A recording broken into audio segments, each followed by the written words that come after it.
It looks like Creator Clash is, yeah, 100%. Yeah, it's very, very bad. Let's see here. Tragic day for the 25 people who thought about going to Creator Clash 3, which is literally in a month and a half. Can we please have I a didn't even moment of know about silence that. to the 25 people who are going, please? I'm pretty sure everyone here knows about Creator Clash, the event hosted by... I knew about the one last year. I didn't even know this one was happening at all. They didn't do a good job advertising it in any capacity. This is the video saying that it's falling apart is the first time that I heard about it. Anissa and Anissa's husband, where influencers, my favorite word of all time, fight other influencers, and the money goes to charity. I've said this before, despite the fact that I don't like iDubbbz, I think he's a loser, I think he's a lot of things, I don't want to repeat myself, but I don't want the event to fail because number one, I think it's a good concept. Number two, a certain percentage of whatever the event makes, it goes towards charity. I'm never going to pray on a charity event to go bad. The only people... I don't think that you can hide behind charity if you're doing something that's problematic. I think that a lot of people do that and they try to say, oh, well, it's for charity, so it's okay. I think that something is either good or bad, and the goodness or badness of it can't really, like, there's like a bit of a shift, right, if you're doing something for charity, but in a general sense, I don't like the idea like, oh, well, I'm doing this for charity, so it's okay for me to do something that's problematic. That are going to be affected by this are the people that need it the most. So do I want the event to fall and flop like crazy? No. If they had better fighters, this event would be pretty fire. So these are the fights, right? I don't know any of these people. I know this guy, the odd one out. I like his content. Let me see. Do I know any of these people? Okay, so this guy already dropped out. So this is the main title card fight, and this guy dropped out. I know Tubbo and Snapnap. Don't know any of these. I know Myth.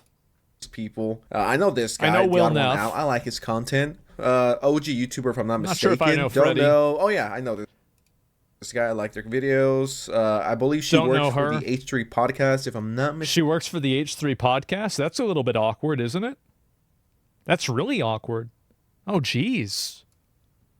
So the event is pretty mid. Just looking at who's fighting, it makes you want to fall asleep. The event is doing absolutely horrible. It's about to go triple cardboard. And who is to blame for this? iDubbbz. He has barely promoted this event, and on top of that, on his most successful video that he's had in years, probably in half a decade, he never once mentioned Creator Clash 3. Now, it's crazy that you used your real estate to promote Frogan instead of your event. Oh God, what a bad call. Jeez, what a bad call. The content cop was for two things: for money, because I'm sure he needs it, and to build some buzz around the event, right? He never mentioned Creator Clash 3 once, which I thought was pretty stupid. I was like, well, if you're gonna scoop that low to make a video on your former friend and then spread lies, I would respect you a little more if you plug. So I saw this tweet, and this is pretty much the inspiration behind this video. Drummer posted from live at a rally. Okay, I'll watch it after this. Remind me.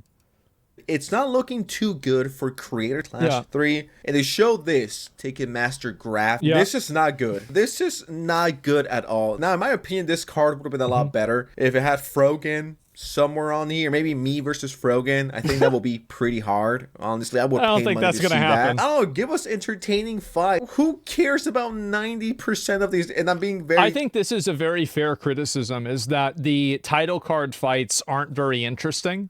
And because of that, the event probably won't do very well. I don't think this is really a result of iDubbbz's reputation or a result of the content cop. I think it's just the, it's just the content of the character, right? The content of the event itself.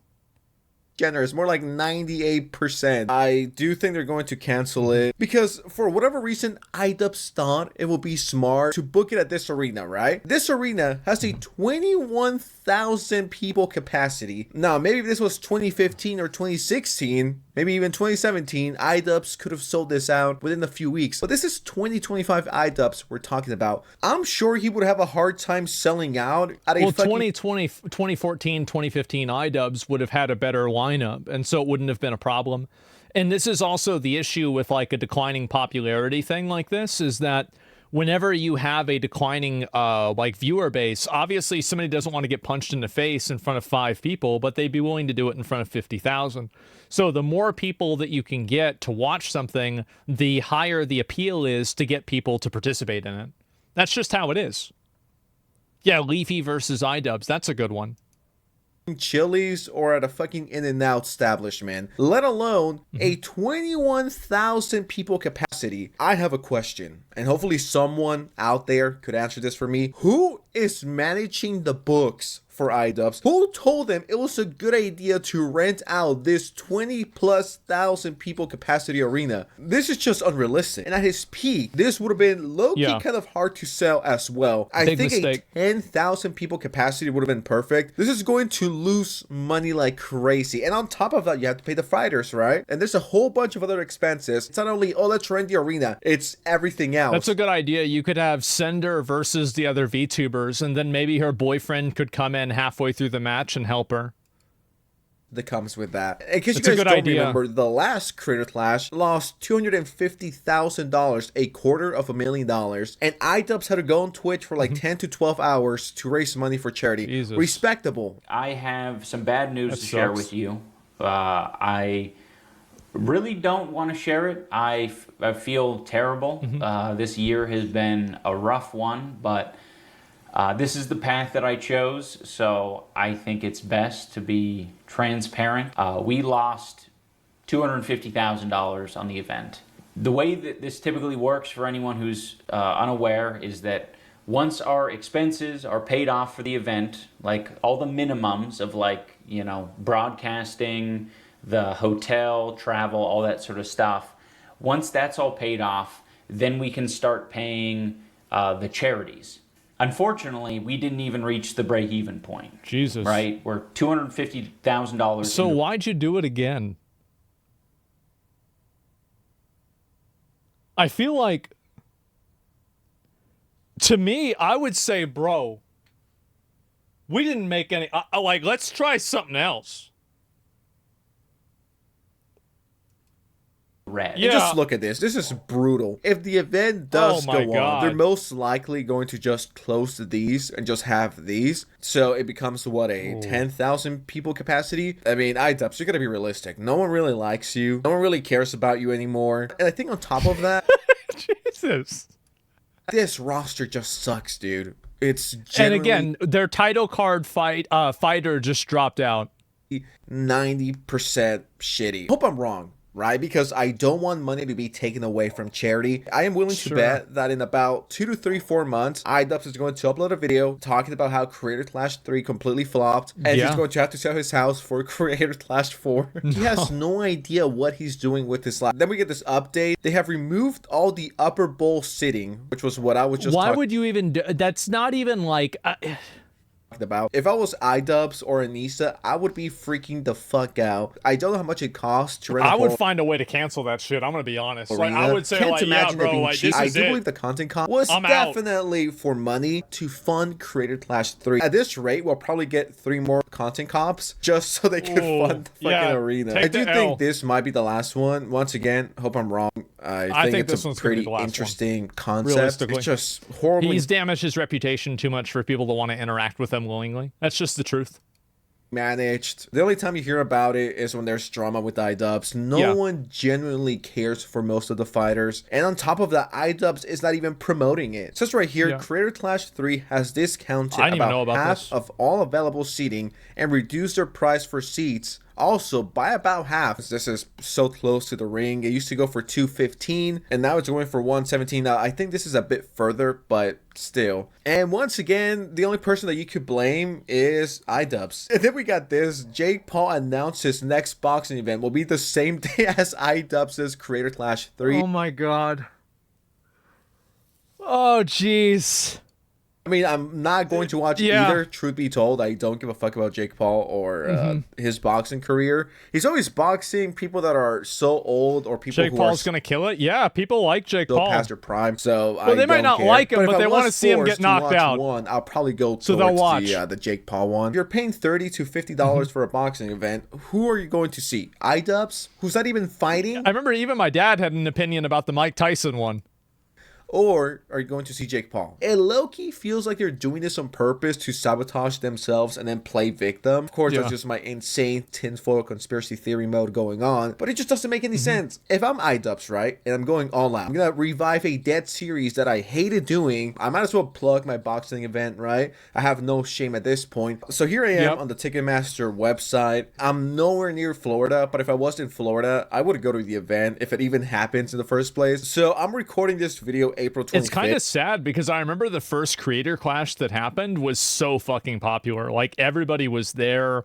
All of the popular internet people were there and everything. And it seems like, I think this is another big issue. It's like a meta level issue, is that a lot of these like big events, they were popular because of the COVID. Like, it was like a second order effect from COVID, where like COVID blew up people's audiences a lot. And because of these larger audiences that were created artificially, you had a lot of people that were creating these public events and they were gaining popularity. But now that things have stabilized more, you had a lot of that fall apart. And yeah, it's Jesus, this is rough. I would not be surprised if they close this section as well. I mean, look at this section, dude. $212. Is iDubbbz going to personally come over and give me a hand job for this money? At this point, my conspiracy hat is back on. But you want the event to flop on purpose. This is a tragic way to go out. And I do think it's going to get canceled unless they want to perform in front of 50 to 80 people. I mean, as long as charity gets money, I guess that's all that matters. I guess but they're not going to get the money if the people don't show up, because that's how they make money. Hassan Piker and that part of the community, they absolutely no favors. Yeah, man, it's looking rough, but you know, this is what he chose. When you look at the actions have consequences. But with that said, what do you guys think of the situation? Are you guys going to sorry. Are you guys going to Creator Clash 3? If you are, let me know. Let me know how it is. Let me know in the comments below. I'll just be waiting for iDubbbz to announce the fact that it performed absolutely horribly and now they're in debt. He should cancel it. He's going to have to stream for like 35 hours to make the money up. But I don't know. Only time will tell. But anyways, I'm out. Subscribe to the channel so I could fight in Creator Clash 4. That's going to okay. Well, here's the thing, right? I'll give this guy, I've never watched his videos before. I'll link it to you guys real quick. I think this actually had nothing to do with any drama with the content cop or anything like that. I don't think it had anything to do with it. I think it's just simply that the event wasn't really that interesting. It's basically compounding off of the lack of interest from the previous event, a reduction in people that are willing to be title card fighters. And I think all of these things happening came together and it damaged the event in a way that I don't think is recoverable. I don't think Creator Clash is really going to do very well. I don't think they're going to make their money back. And I think overall it's going to be a negative.